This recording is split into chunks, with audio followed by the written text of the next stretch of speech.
Vous savez que notre ami Sean Marat va prendre la mer bientôt donc, sur son raid sardine, qui va passer 3 mois autour du globe tout seul sur son bateau. Quel effet ça vous fait? Qu'est-ce que vous aurez envie de lui dire? J'ai pas l'habitude de livrer ces choses-là à la caméra.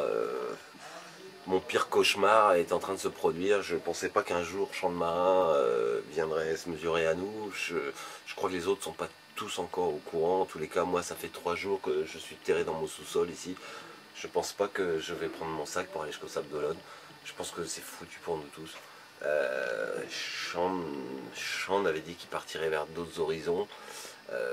Sean, quand nous on est ici, lui il est déjà là-haut. Quand on est là, lui il est là-bas. Quel est son secret pour aller si vite, si loin? Personne ne le voit dans la baie de Douarnenez tellement il va vite. Je sais vraiment pas ce que va donner ce Vendée Globe parce qu'il est en train de tout casser là, quoi.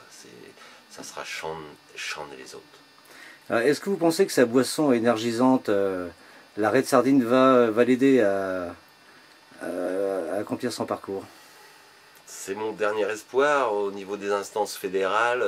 Est-ce que en dernière limite, il n'y aura pas une censure? Est-ce qu'il n'y a pas quelque chose de... Est-ce que tout cela est vraiment bien autorisé? Il me semble que Sean, avec le team qu'il a autour de lui, s'entoure toujours de toutes les précautions, mais quand même, il y a un côté panoramique. On se rappelle d'Astérix aux Jeux Olympiques. Je ne lui ferai pas tirer la langue, Sean, mais il y a quelque chose là-dessus. Ça peut être notre dernier espoir à nous les coureurs. Qu'est-ce qu'il y a dans le fond de cette canette de raid sardine, quoi. Vous avez remarqué qu'il a recruté Franchmanac dans son équipe là, récemment là.